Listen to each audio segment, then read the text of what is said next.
Good morning, Bucknutters. Welcome to the Bucknuts Morning 5 here on Friday, November 9th, 2018.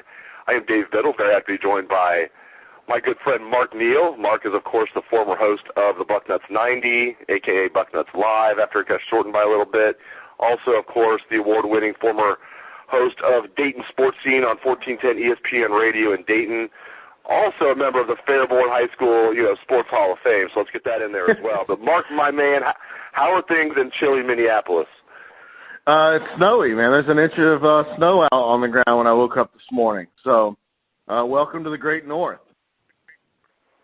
It's cold enough almost to snow here. It's just over the freezing mark, but apparently we might get some tomorrow. We'll see. And I got to amend you real quick, Dave. I'm in the Fairborn Hall of Honor. There's no way on God's green earth I would ever get in the Athletic Hall of Fame there. So we got to amend that a little bit. Semantics. You're the Hall of Honor, whatever the hell you are in Fairborn High School. Beaver Creek High School still giving me nothing, so you got me on that. So maybe I should have attended Fairborn. Yeah, I know. My wife is a Fairborn graduate, as you know. So there we go. Yeah. Give enough shout outs to suburban Dayton high schools. Let's dive into this. Before we get into specifics, about the Michigan State game and everything, the Buckeyes, they're 10th in the college football playoff rankings. Got the big game tomorrow in East Lansing. Just, Mark, your general thoughts on how this Ohio State season is going so far? Well, Dave, honestly, you look at this season, and I know you're a Seinfeld guy, and I used to reference Seinfeld a lot on my show. This is the Bizarro Jerry episode when it comes to this season for the Buckeyes. Our whole life, Dave, and the lives of our fathers, Buckeyes hung their hat on, we run the football better than you, we play defense better than you, and the passing game is a compliment. This year, the running game has been okay at times, struggled other times. The defense, we all know the struggles that they have had at times as well. And passing-wise, they're the 90 Houston Oilers. So this is like the Bizarro Buckeyes.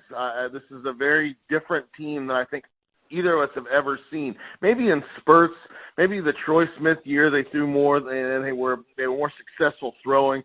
But as far as being the opposite of what they usually are, this team takes the cake. Now, a common complaint about this team this season has been about Ohio State's coaching staff in that they are too stubborn. A lot of fans have said that. I have said that. Other media members have said that. Specifically talking about schematics. It took Greg Schiano 8 weeks to finally not walk his linebackers up to the line of scrimmage every play. It took 9 weeks for the offense to stop using so many RPO plays, with the Nebraska game being the first game where they – and they're not even saying they're going away from the RPO. They said that could just be a 1 week thing, although I think that's gamesmanship. I think they are going to do a lot less RPOs compared to the start of the season. But, at least those changes are finally being made, Mark. But do you agree that this staff has been too stubborn with their schematics? Well, let's start with the offense. Urban Meyer, and you and I talked about this last time I came on the show with you. Dwayne Haskins is not your typical Urban Meyer quarterback. I mean, in the recruiting process, you take Dwayne Haskins every day of the week, but he's not J.T. Barrett. He's not Braxton Miller. So to think that he should be able to run an offense, he's not a runner. Dwayne Haskins runs away from people to throw, not runs away to gain yards. So they should have made adjustments to this long ago. You should look at your personnel. In college, though, it's different. High school, you have a system and you run it. In college, you have a system and you recruit towards that system. And they didn't. I mean, you take Dwayne Haskins, but Dwayne Haskins is an Alex Smith. He's not, he's more of a Chris Leak. He's more of a thrower.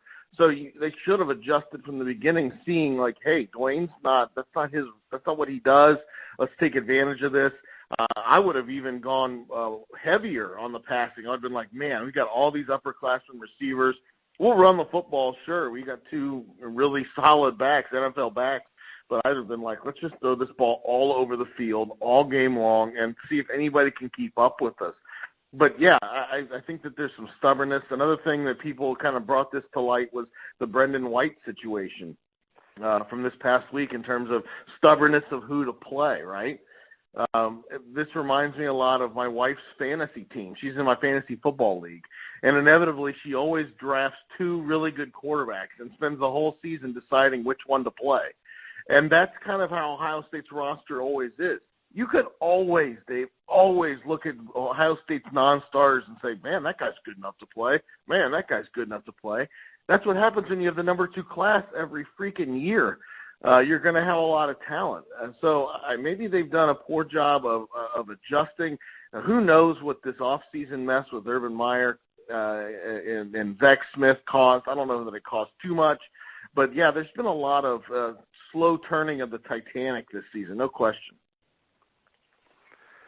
Since we're quoting old phrases on the show here's a good one for you. To use an old Charlie Weis phrase, Ohio State should have a decided schematic advantage, in my opinion. Every time they take the field, you look at this coaching staff, they should be the one that has the schematic advantage when they're facing some of these coaching staffs that are getting paid like overall like 1/3 what Ohio State is getting paid. Not every week, I get that, but most weeks.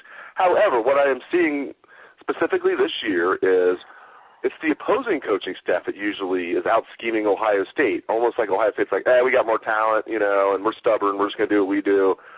Now, I think part of that, Mark, is other teams raise their level of play against Ohio State. They're going to pull out all the stops. So that's real. I get that. That's been real since Ohio State's been, a major football power. But, Ohio State should be the one with the better scheme. They should not be getting out schemed by Purdue. You know what I mean? Yeah, absolutely. When you look, Purdue was like, okay, we've got Rondale Moore, let's get him the football. It's pretty cut and dry with that. Ohio State I think that they spend so much time deciding this is what we do, this is what we hang our hat on, that they're like, well, if we keep doing it and we keep doing it, maybe eventually it'll figure itself out. It's kind of like building on itself. Maybe that's the theory. But next thing you know, you're 9 games in, and you're like, man, maybe we should have done this a whole lot earlier. The Dwayne Haskins thing to me was obvious. I don't know squat about offensive schematic in football. I'm certainly no Charlie Weis. But at the same time, I would have looked at Dwayne Haskins and said, you know what, let's throw the ball around. Let's run a more conventional offense, a pro-style type offense. Maybe still out of the gun. You don't need to go under center. But at the same time, I would have been like, this isn't JT Barrett. Let's not run an offense tailored to a guy like JT. Good old Charlie Weis. I don't think he even won like a big game after no, he said that at his introductory press conference, so he must have won like a couple big games. I was going to say, I don't think he even won a big game after mentioning that Notre Dame would always have a decided schematic advantage. Well, one thing we they would have a decided. Well, he also said that he was worth 10 points himself. And one season, halfway through, I think they were averaging like 9.5 points a game on offense. So I don't know where that came from. They also lost to Navy twice under Charlie. So take that for what it's worth. So without him, when he was saying, listen, without me, you guys would be scoring negative 0.5 points a game without the great Charlie Weis. So give me a lifetime contract, Notre Dame. And they did. I think they're still paying him for another few years. What a joke. Smart man. I like that. I like the phrase, though. If you can back it up, Ohio State, they should be the ones with the decided schematic advantage. I keep coming back to that. All right, let's do a little deep dive here on this big game tomorrow.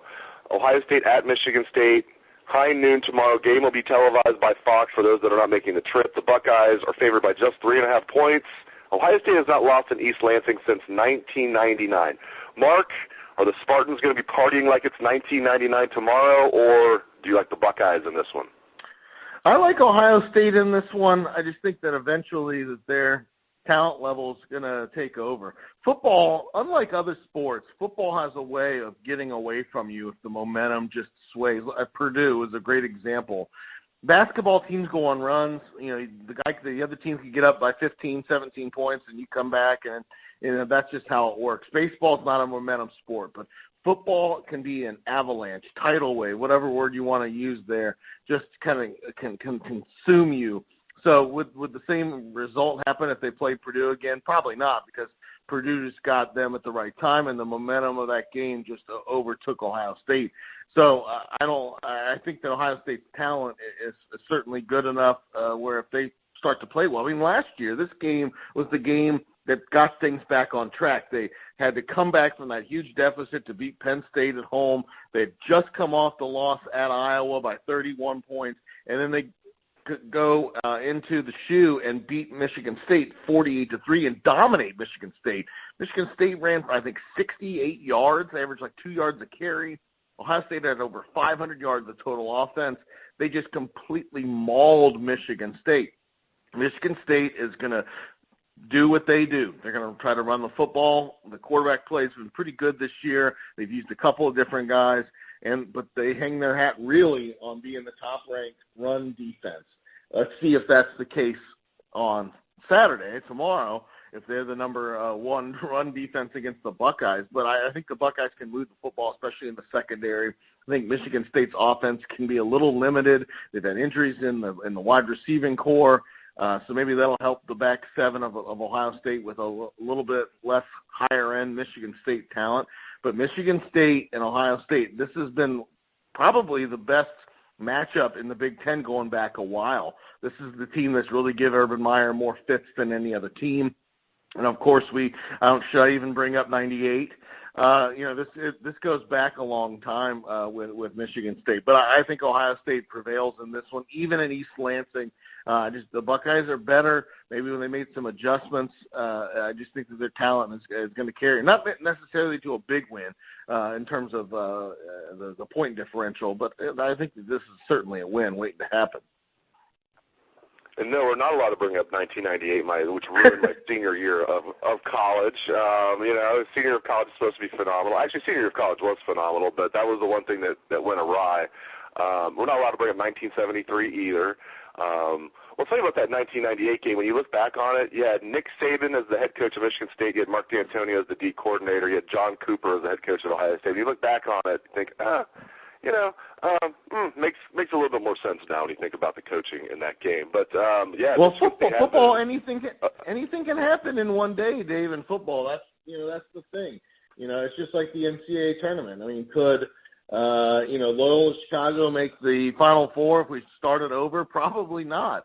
But in football, you get one shot. You can beat them on that day, and then maybe you win 1 out of 10. But if it's that right one, and that's what Michigan State was Ohio State the better team that day in '98? Of course, they were the best team in the country. But anything can happen in that one day. That's kind of what we talked about with Purdue.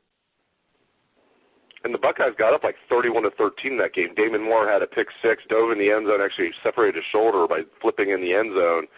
And then the wheels fell apart after that. But they got up by 18 in that game in the second half. That Michigan State team was better than people thought at the time. They had Plaxico Burress, plus their quarterback had the game of his life, that Burke. Burke was just hitting everything, just throwing it up to Plaxico. But you're right, though. And then tomorrow, that's not going to be like that. It's supposed to be a field goal game, according to Vegas. You touched on some of the things I want to talk about, too, about you look at when Ohio State has the ball and they're trying to run the ball, that is weakness against strength. I mean, no doubt about it. The Buckeyes are 57th in the country in rushing offense, which isn't awful. It's not good. We're nowhere near where they need to be. 57th in the country in rushing offense. Spartans number 1 in the country against the run, as you mentioned. I do expect Ohio State to be creative here. I do expect they're going to get away from being stubborn because they know they can't do that against Michigan State. Do you expect they'll be able to? Don't get me wrong. They're not going to be able to gash Michigan State, but do you think Ohio State maybe can run the ball effectively tomorrow? I mean, I would like to think so. I mean, this offensive line, just isn't what we're used to. They're not getting the same push. I mean, we saw it on display. I believe it was last week, where I think it was 3rd and 1, and they ran a jet sweep. I mean, you're Ohio State, dude. You lean on people and you push people off the ball. And that play just shows you that they don't even have confidence that they can get a yard with 2 NFL backs. It's kind of amazing, and maybe it has to do with the offensive line. I talked about this a lot on my show before, during last season. This off season, Ohio State's looking at. There's been at least there's probably more, but there's 3 positions that this team has just had a succession of All-American type players. And this year it's not quite the same. Center, yes, Michael Jordan moved over there. Ideally, I would have kept Jordan at guard. He was doing so well there. I understand how that worked out, and there's been talk of moving him back there, I guess. But at the same time, center has been on lockdown. You think of Corey Linsley, Jacoby Bourne, they won a title with, and, of course, the last two with Price and Elflein, great NFL players they're going to be. Left tackle has been on lockdown for the last few years, going back to Mewhort, et cetera. And then that number one corner, we all know the succession there. This year, those three positions are in a little bit of adjustment period, and those have been three positions, important ones, that Ohio State has just been like, let's just roll the next All-American out there. As good as Michael Jordan is, I think that I would rather see him at guard. That's what he's going to play in the NFL, in my opinion. So I think they've had to do some shuffling along the line. I think they miscalculated on some recruiting. I just don't think that guys like Knox and Pridgeon have been what they thought they'd be. Feels to me, and I'm no offensive line guy, but it feels to me, Dave, that Isaiah Prince has taken a step back from a guy that went from, gosh, this guy stinks, to, wow, this guy's most improved player on the team. I think he's kind of regressed to the mean a little bit. This just isn't the classic Buckeye offensive line, and as we all know, offense starts up front, and that's why the inability to run the football has been. It's not because there's no talent in the backfield. It's just not as much push going on up front. Yeah, fantastic points you're making. Just a couple more things, we'll get you out of here. You look at the offense. I've been critical of the offense. Everybody's been critical of the offense just because of the inability to run the ball effectively. They've had spurts where they can run the ball against bad teams, bad defenses, at least, like Nebraska. Nebraska's coming along big time offensively, but they're still a bad defense. So, yeah, Ohio State's able to gash a bad defense like Nebraska. So we've all been critical of the offense. The red zone has been bad. But if you had told me at the beginning of the year, I would have told you, Mark Neal, Ohio State's going to be sitting there number 5 in the country in total offense, averaging 457 yards per game. There's no way we'd be sitting there saying, oh, yeah, the offense is part of the problem here. If things are struggling, it's just they're number 3 passing offense in the country, number 5 in total offense. Again, I've never seen a top 5 total offense in the country at Ohio State be criticized this much, and I'm as guilty of it as anybody. I guess it's just because, we're just so used to seeing them run the ball and then be able to punch it in the red zone. But this is still has the potential to be a very high-powered offense as the numbers back up. Well, I just think that we're all pretty spoiled. I've talked about this a lot. I know I say that a lot, but I do. A lot of us in Ohio grow up, and most of us, not everybody gets to go to Wayne and Centerville and St. Ignatius. Most of us go to high schools that don't win on Friday. Trust me, I went to one. We're a 2-8 program for the most part. Like Fairborn and Beaver Creek? Are you referring to Fairborn and Beaver Creek who each went 1-9? By the way, Beaver Creek went 1-9. The one win was against Fairborn. Go ahead. Yeah, Fairborn went 2-8, so most of us. 2-8. Okay, because you guys get to play Stebbins and all that. That's right. Fairborn. Most of us went to high schools that don't win on Friday. Most of us are Browns and Bengals fans, so we don't win on Sunday.